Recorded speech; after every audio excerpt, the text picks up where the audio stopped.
नहीं आती। जीवन में नहीं आती तब तक जीवन बदलता नहीं। तो हमें जीवन में लाना है। देखो मेरा यही है कि मैं डिप्रेशन से ऐसे ही निकला ना कि ज़िंदगी एक बार मिली है, बार बार नहीं मिलेगी। तो इस जीवन में कुछ अधूरा नहीं छोड़ के जाना है। मरते समय कुछ साथ लेकर के नहीं जाना है।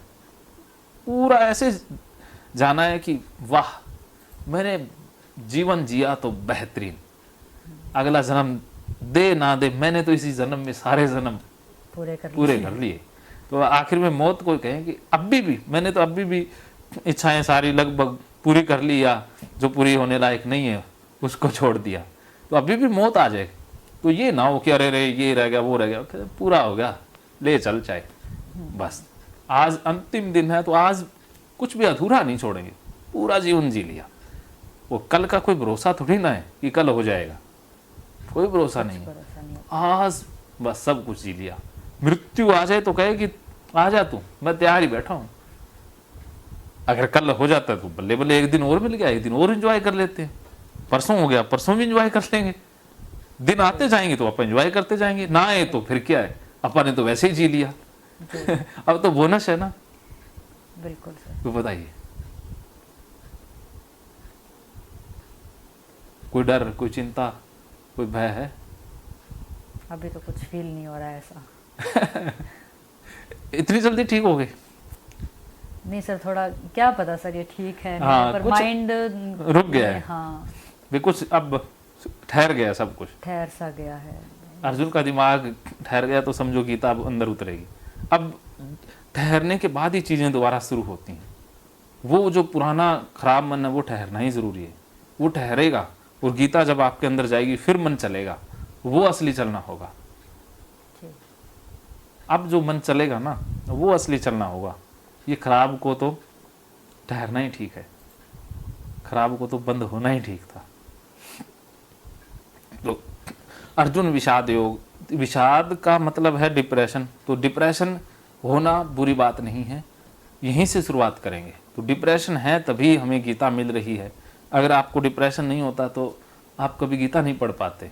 गीता नहीं पढ़ पाते तो हो सकता है कि प्रकृति आपसे कुछ करवाना चाहती है, वो ना हो पाए जी। तो कई बार कुछ लोगों के माता पिता स्वर्गवास हो जाते हैं जी। लेकिन लगता हमें ये है कि बहुत बुरा हुआ, लेकिन प्रकृति ने वो ही उनके साथ करवाना था क्योंकि वो मजबूत बन पाए और वो लाखों लोगों के लिए वरदान बन जाए।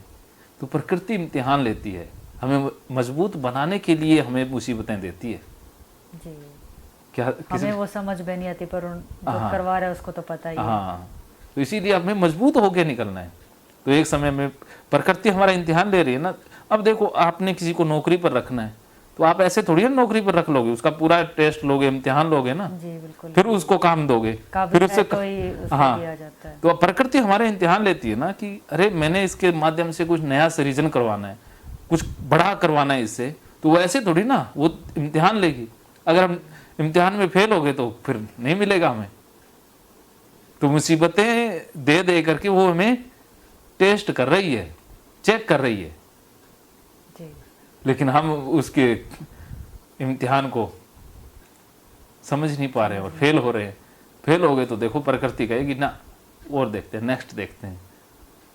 तो सारे तो आविष्कारक नहीं बनते, आविष्कारक वही बनते हैं जो एग्जाम में पास होते हैं। जी, तो परिस्थितियां जो सक्सेस लोग होते हैं ना, या महान लोग होते हैं, संत हो चाहे कुछ भी, जो असली में महान है, दिल से महान है, उन लोगों के जीवन में बहुत मुसीबतें आई होती हैं। और महान उन्हीं के जब सोचते हैं हाँ, कि तो अच्छे हैं जो हैं, उन्हीं का ही क्यों आता है उनके जीवन में ये सब। बिल्कुल। और जिसके जीवन में मुसीबतें जितनी ज्यादा होंगी वो उतना ही महान बनेगा। जिसके जीवन में मुसीबतें नहीं है ना वो सबसे गरीब है। जिसके जीवन में कोई मुसीबत नहीं है समझ लो वो इंसान मरने वाला ही है,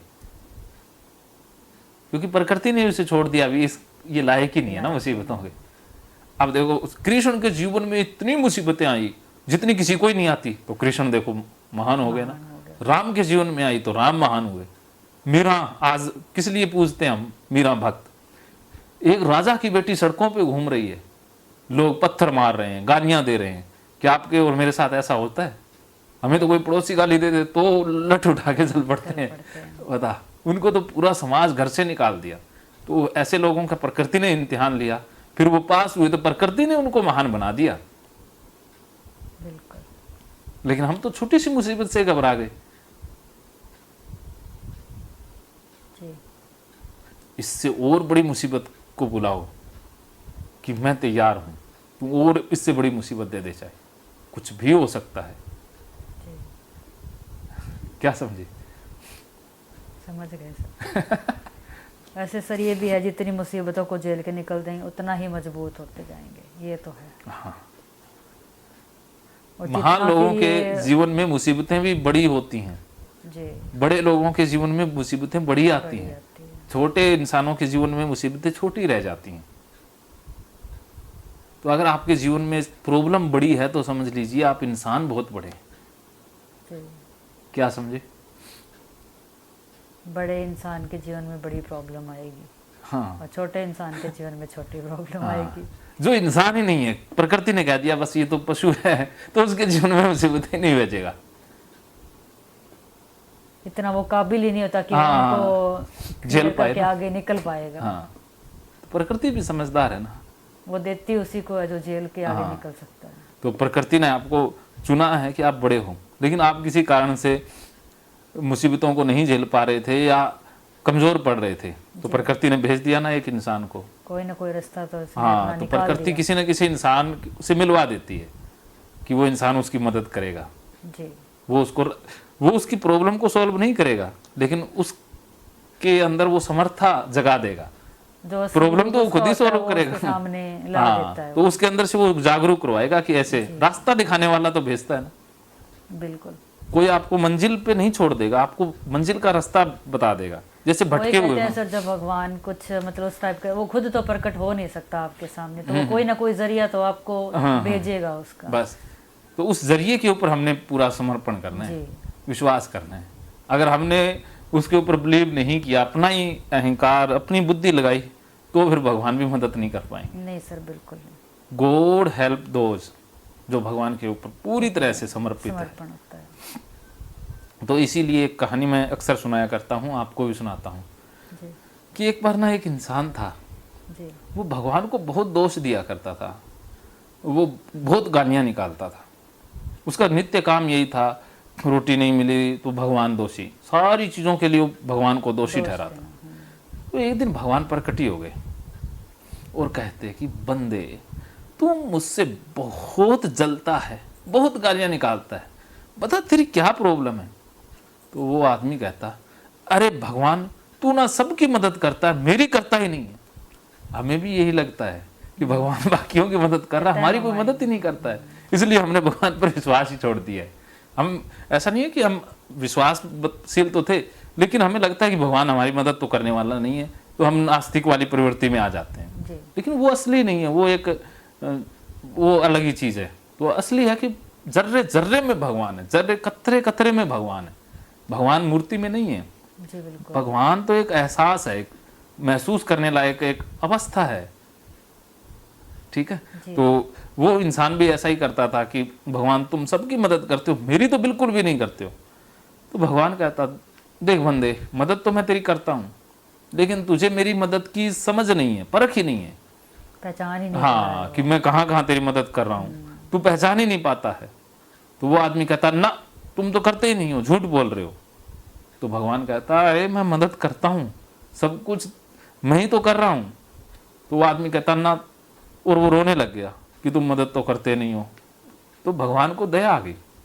तो भगवान उसे कहते कि देख भाई, मदद तो मैं तेरी करता हूँ, लेकिन तुझे समझ नहीं है। फिर भी मैं एक तुझसे वादा करता हूँ कि एक तेरी मैं सबसे बड़ी मदद कर दूंगा। अगर तेरी मृत्यु भी आई तो भी मैं उसे एक बार के लिए टाल दूंगा, एक बार मैं तेरी सबसे बड़ी मदद करूंगा। बस मेरा वचन एक ही है कि मैं मदद एक ही बार करूंगा, बार बार नहीं करूंगा। एक बार चाहे तेरी मौत आई तो भी मैं उसे हटा दूंगा। जी। कहता ठीक, वो कहता अब सोच ले अब। तो वो आदमी सोचने लग गया, बुद्धिमान था आपकी तरह। तो अरे भगवान है, ये एक बार मदद करेंगे, तो आज फिर अगर का ही क्यों, कुछ और मांग लो। हाँ, तो आज अगर कुछ और मांग लिया, गाड़ी बंगला सब कुछ, और कल को मौत आ गई तो फिर यहीं रह जाएगा। तो ये तो नहीं। फिर कहता फिर ठीक है, कभी मौत आई तब मांग लेंगे। तो कहता ठीक है भगवान जी, जब मुझे ज़रूरत होगी ना तब बुला लूँगा, आज मुझे ज़रूरत ही नहीं है। तो उसने भगवान कहता ठीक है, अभी जब तुझे ज़रूरत हो तब बुला लेना। कहता अभी तो मेरा दाल पानी चल रहा है, सब कुछ चल रहा है। तो उसने वो पेंडिंग छोड़ दी ना, कभी मौत आई तब देख लेंगे, कभी कभी जिंदगी हाथ से जाने लगी तब भगवान को बुला लेंगे। एक मौका तो मिल जाएगा ना जीने का, कम से कम एक चांस तो मिलेगा, एक बार दोबारा तो जी लेंगे। तो कहते बाद में बुला लेंगे, एक इतनी श्योरिटी होगी भी कम से कम एक बार मर के जिंदा तो हो जाएंगे। तो खुशी खुशी जीने लगा। तो 10-15 साल बीते होंगे कि वो गाड़ी लेकर के जा रहा था और गर्मियों के दिन थे और जंगल में से जा रहा था। तो जंगल में उसकी गाड़ी खराब हो गई। वो गाड़ी खराब हो गई, पानी उसके पास था नहीं। तो फिर उसने पानी की तलाश शुरू की। तो आसपास देखा तो उसे एक कुआं दिखाई दे गया और कुएं के पास जाकर के देखता है कि उसमें एक रस्सी लटक रही है और पानी नीचे है काफ़ी। तो वो क्या करता है, रस्सी के सहारे कुएं में उतर जाता है। अब नीचे जा कर के देखता है तो पानी के अंदर एक मगरमच्छ बैठा है। तो फिर उसने ऊपर देखा तो कुएं की मुंडेर पर एक शेर खड़ा हुआ है। शेर आ गया, दोनों तरफ मुसीबत। हाँ, तो अब लगा भी नीचे भी मौत है ऊपर भी मौत है, अब तो नहीं बच सकते। तो कहता नीचे गए तो मगरमच्छ खा जाएगा, ऊपर गए तो शेर खा जाएगा। तो उसे लगा भी आज तो फंस गए, अब तो एक ही चारा है, हाँ भगवान। उसने तो वादा किया हुआ है, वो तो बचा ही देगा। तो उसने भगवान को याद किया और भगवान प्रकट हो गए और भगवान कहते भी बंदे क्या हाल चाल है। तो वो आदमी कहता हाल चाल तो बहुत बुरे हैं, मुझे बचाओ। तो भगवान कहते अच्छा बचाना है। तो भगवान कहते बचा तो मैं तुझे लूँगा, लेकिन तुझे काम करना होगा। तो वो आदमी कहता बताओ भगवान, जल्दी बताओ क्या करना है। भगवान कहते तू ऐसा कर, ये रस्सी छोड़ दे। तो वो आदमी कहता नहीं, रस्सी छोड़ दूंगा तो मगरमच्छ खा जाएगा। तो भगवान कहते फिर रस्सी पकड़ के ऊपर आ जा। तो वो आदमी कहता नहीं, ऊपर आऊंगा तो शेर खा जाएगा। तो भगवान कहते फिर तू रस्सी छोड़ दे। कहता छोड़ दे तो मगरमच्छ खा जाएगा। तो भगवान कहते फिर ऊपर आ जा। कहता ऊपर आते ही शेर खा जाएगा। तो भगवान कहते फिर तू रस्सी छोड़ दे। कहता नहीं छोड़ सकता। कहते ऊपर आ जा। कहते नहीं आ सकता। तो फिर भगवान कहते अरे बंदे, जब तक तू विश्वास ही मेरे लिए कुछ करने को छोड़ेगा ही नहीं, तब तक मैं तुझे कैसे बचाऊंगा। यारे मेरे ऊपर विश्वास रख, मैं तो भगवान हूं। जब तू रस्सी छोड़ देगा, जब तुझे मगरमच्छ खाने लगेगा, तब मेरा काम शुरू होगा ना, तब मैं अपने आप बचा लूंगा, क्योंकि मैं तो भगवान हूं ना। या फिर तू रस्सी पकड़ के ऊपर आ जा, जब तुझे शेर खाने लगेगा तब मैं बचा लूंगा। मेरा काम तो तभी शुरू होगा ना, जब मौत एकदम जब आ जाएगी, हाँ तो उसी को टालेंगे, हाँ तभी बचाऊंगा ना। तो कहते अरे तू छोड़ रहा नहीं है, दिमाग अपना लगा रहा है, तो फिर अपने दिमाग से ही बच ले, मैं तो चला। तो यही हमारी कहानी है। इस कहानी से क्या समझे? यही है कि अब भगवान पर अगर हम ये कर रहे हैं तो छोड़ना उन्हीं के ऊपर पड़ेगा। बिल्कुल समर्पण कि चाहे अगर नहीं छोड़ा भगवान तो ने फिर नहीं छोड़े तो फिर वही दिमाग के जो अंदर थॉट्स आपस में उलझे हैं वो नहीं उलझे ही रहेंगे। अब छोड़ देंगे तो निकल जाएंगे, फिर तो भगवान बचाएगा ना। जब भगवान के ऊपर ही छोड़ दिया नहीं तो फिर बचेंगे कैसे? नहीं बचेंगे।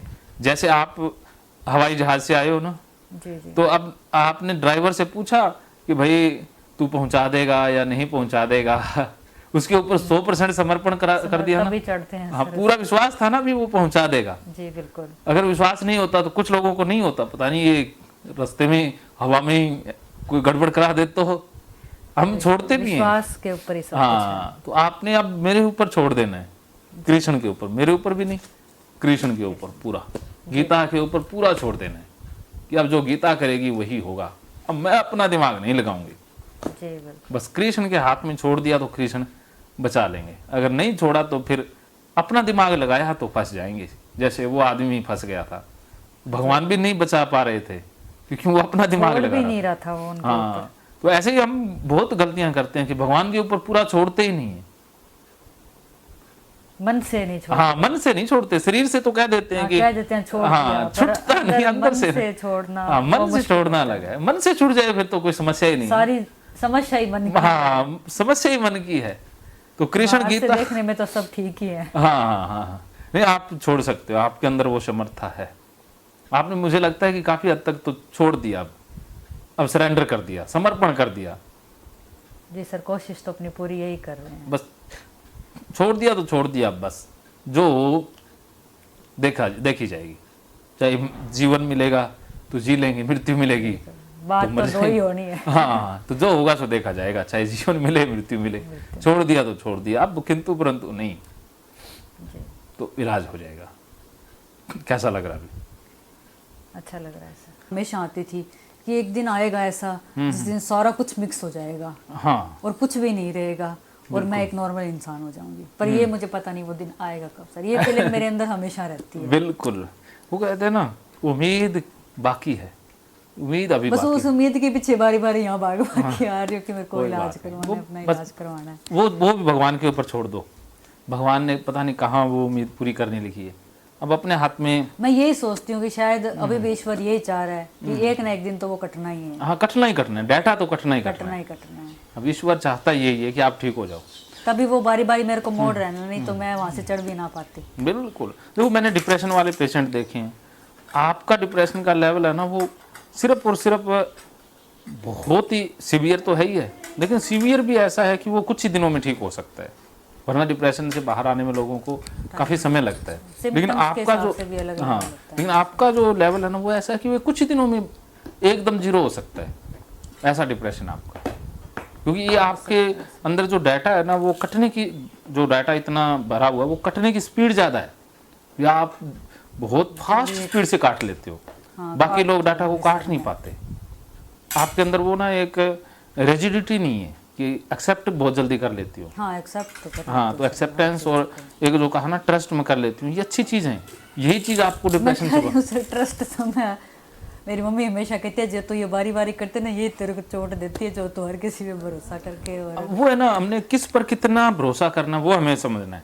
हाँ, भी भरोसा करना अच्छी बात है, लेकिन किस इंसान पर कितने एक लेवल का भी करना है। होना चाहिए उससे। हाँ, लेवल पता होना चाहिए। भी गलत आदमी पर गलत लेवल का भरोसा कर लिया वो गलत है। सही आदमी पर अगर आपने भरोसा नहीं किया तो भी गलत है ना। बिल्कुल सर, तो भरोसा तो हमें करना है, ही पर एक करना ही सही करना और है। गलत की पहचान भी हाँ, गलत और सही की पहचान होनी जरूरी है। सही है सर। क्या समझे?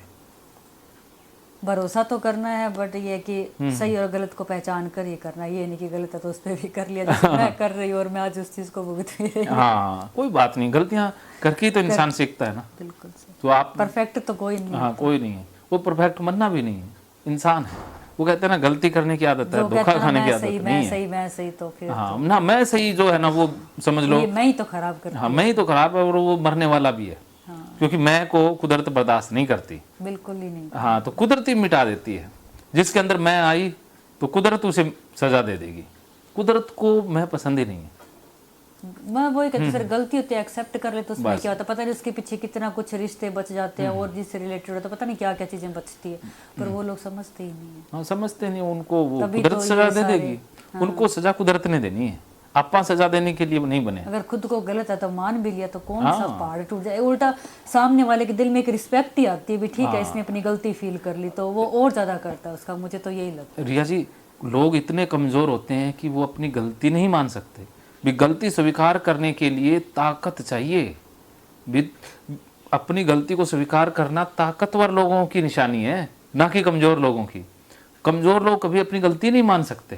तो आप है। ये वो देख मानते लेना, नहीं कि हम गलत हैं। जो आप ना कोई कमजोर इंसान है या ताकतवर इंसान है, तो इसी एक बात से परख कर सकती हूँ कि जो अपनी गलती मान लेता है ना वो ताकतवर इंसान है, और जो गलती होते हुए भी नहीं मानता तो समझ लीजिएगा कि कमजोर इंसान है। तो उसके अंदर कोई इतनी हिम्मत ही नहीं कि गलती को अंदर वो गलती एक मान है सके। ही नहीं कि मैं अब स्वीकार करना बहुत बड़ी चीज होती है, ये आसान चीज नहीं है, कि मैं गलत हूँ, ये हाँ। तो कहना भी बहुत मुश्किल बहुत बड़ी बात है। तो आपके मायने बदल रहे हैं ना कुछ। बिल्कुल। हाँ, ऐसा सोचना होता है। लेकिन आपने जो पैरामीटर लगा लिए कि गलती, देखो आपके अंदर, तभी कहता हूँ आप एक ज़्यादा ताकतवर इंसान हैं, और गीता ताकतवर लोगों के लिए है। जी सर, और जो झुकना जानते हैं परिस्थितियों के हिसाब से, परिस्थितियों के हिसाब से अपने आप को ये तो बहुत बदल। बड़ी चीज होती है सर, जो झुकते नहीं है वो फिर आगे कभी बढ़ी नहीं। जैसे अब तूफान आता है तो घास झुक जाती है तो बच जाती है। और जो ठूंठ होते हैं वैसे खड़े रहते हैं तो प्रकृति हवा में गिर जाते गिर हैं। जाते हैं वो तो। पेड़ कितना बड़ा होता है और घास छोटी सी होती है, घास जैसे घास हवा बचते और पेड़ गिरते भी हैं। हाँ देखो यही है ना, बिल्कुल सर। परिस्थितियों के हिसाब से हमें चलना पड़ता है ना, जी बस यही है। जो अड़ गया सो गया। और कब हमें अड़ना है ये भी पता होना चाहिए ना, कि हक के लिए, सही के लिए हमें खड़ना है, गलत के लिए नहीं खड़ना है। देखो कृष्ण कभी भाग भी जाते हैं ना युद्ध छोड़ के, भी उनको पता है कब भागना है कब लड़ना है। वो समय की पहचान। हाँ समय के ऊपर है सामने ना, जो समय भागने का है तो भागना ही पड़ेगा। कृष्ण झूठ भी बोलते हैं, समय जब आया तो वचन देने का तो वचन देना भी है, समय आया तो वचन तोड़ने का तो समय तोड़ भी देते हैं। जी। तो कृष्ण के जीवन में पहले से कोई वो नहीं है प्लानिंग कि सच ही बोलेंगे, सच नहीं बोलेंगे। परिस्थितियां अगर झूठ बोलने वाली है तो झूठ बोलेंगे, पक्का झूठ बोलेंगे। तो कृष्ण के जीवन से हमें झूठ बोलना भी सीखना है, किसी के नुकसान के लिए नहीं, फायदे कई के बार लिए। भलाई भी होती है हाँ, उस झूठ झूठ बोलने में बहुत फायदा होता है। कहते झूठ नहीं रहता है। हाँ वो झूठ नहीं, वो सच है। वो भी एक सच, कृष्ण ने इतने वध उसका किए कोई होंगे। पाप नहीं, वो एक पुण्य में बदल जाती है वो बस चीज। यही चीज, यही सीखना है। लेकिन ओसीडी वाले सच्चे ज्यादा होते हैं, ईमानदार कुछ ज्यादा ही होते हैं, इसी कारण फंसते हैं। हाँ ओसीडी वाले झूठ नहीं बोलते हैं, वो सच पर अड़िग रहते हैं और ईमानदार भी बहुत ज्यादा होते हैं, सही इंसान होते हैं। ओसीडी वाले ना कुछ ज्यादा ही सही होते हैं, इसीलिए वो फंसते हैं।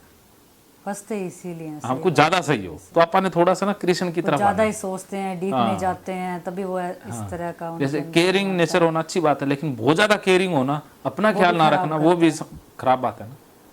पहले कोई अपनी भी चीज खुशी, के लिए ओवर नहीं होना चाहिए। ओवर नहीं, हर अति एक चीज को बुरी है। अति तो बुरी है। हाँ एक बीच का जो लेवल है उसी को मध्यम पहचान के मार्ग, उसी हिसाब से इसीलिए रहना चाहिए। वो जो बौद्ध धर्म में है ना मध्यम मार्ग, तो मध्यम मार्ग ही बनना है हमने, परिस्थितियों के हिसाब से चलना है।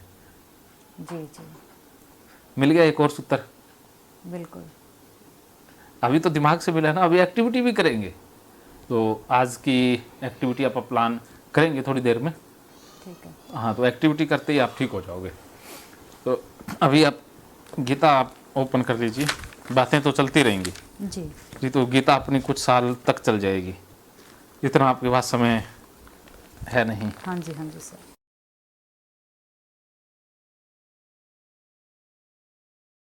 तो पहला अध्याय अर्जुन विषाद योग, तो विषाद हमेशा बुरा नहीं होता, ये हमने समझ लिया है। जी तो पहले श्लोक में धृतराष्ट्र बोलते हैं, द्रम क्षेत्र कुरुक्षेत्र समवेताः युयुत्सवः मामका पांडवाश्चव। तो इसमें धृतराष्ट्र बोले, हे संजय, धर्म भूमि कुरुक्षेत्र में एकत्रित युद्ध की इच्छा वाले मेरे और पांडु के पुत्रों ने क्या किया। गीता की शुरुआत होती है एक अंधे व्यक्ति से। जो पहला श्लोक है वो अंधे व्यक्ति ने कहा है, अर्थात आंखों से अंधे ने नहीं कहा, मन से अंधे व्यक्ति ने। तो जो ज्यादातर चीजें शुरू होती हैं वो अर्थात अंधकार से शुरू होती है ना, क्योंकि अंधकार से ही चलते चलते प्रकाश मिलता है। तो गीता की शुरुआत भी ऐसे ही अंधेपन से शुरू हो रही है। तो आगे वही अंधापन एक दिन प्रकाश में बदलने वाला है। जी तो हमें भी शुरुआत वहीं से करनी है जहां पर हम हैं। जैसे आप इस कमरे में बैठे हो, जी आपने बाहर जाना है, जी तो यहाँ बैठे हो, यहीं से शुरुआत करेंगे। दरवाजे का आपको पता लग गया तो भी शुरुआत तो यहीं से करनी पड़ेगी ना। जहाँ ऐसे ही वहीं है। से शुरुआत होगी। अगर हम अंधेरे में हैं, प्रकाश हमें दिखाई दे रहा है, तो कुछ कदम तो अंधेरे में ही चलना होगा ना। बिल्कुल, प्रकाश तक पहुँचने के हाँ, लिए तो प्रकाश क्रॉस तक करना पहुंचने के पड़ेगा। लिए यात्रा अंधेरे से ही शुरू होगी। बिल्कुल इसी कारण से आप जिस अवस्था में हो, शुरुआत यहीं से होगी। महकेंगे फिर से खुशियों के रंग भगवत गीता थेरेपी कोर्स के संग। इतिहास का पहला ऐप जो गीता के माध्यम से ओसीडी डिप्रेशन का इलाज आसान बनाएगा। ओसीडी डिप्रेशन का इलाज हुआ और भी आसान, और वो भी बिना दवाई, घर बैठे। किसी को बीमारी की चिंता है तो किसी को चिंता की बीमारी है। भगवत गीता ने लाखों करोड़ों का जीवन बदला है और आपका भी बदलेगा। गीता थेरेपी कोर्स में आपको मिलेगा सभी 11 प्रकार की ओसीडी का संपूर्ण इलाज, जैसे गंदगी का वहम, बार बार हाथ धोना, बार बार सफाई करना, बार बार लॉक दरवाजा चेक करना व अन्य सामान की चेकिंग बार बार करना, एक ही विचार बार बार आना, नुकसान व मरने मारने का विचार आना, HIV, rabies, cancer, heart attack का विचार आना, IBS और नींद न आने की समस्या का हल गीता कोर्स में मिलेगा। आत्महत्या वाले विचारों से मुक्ति भी गीता थेरेपी कोर्स से मिलेगी। राजेंद्र जोधपुरिया ऐप पर आपको OCD से संबंधित राजेंद्र जोधपुरिया की किताब भगवत गीता के मनोवैज्ञानिक रहस्य और अन्य टिप्स पढ़ने को भी मिलेंगे। गीता है महान थेरेपी। गीता में CBT, हिप्नोथेरेपी, माइंडफुलनेस, ERP व अन्य बहुत सी साइकोथेरेपीज का समावेश मिलेगा। राजेंद्र जोधपुरिया ऐप एक, फायदे अनेक। आज ही प्ले स्टोर से डाउनलोड करें, लिंक डिस्क्रिप्शन में है। तो देर क्यों, अभी जाइए डिस्क्रिप्शन में और लिंक पर क्लिक करके प्ले स्टोर से अभी डाउनलोड कीजिए राजेंद्र जोधपुरिया ऐप और पाइए अपनी सभी समस्याओं का हल। मानो तो मौज है, वरना समस्या तो हर रोज है।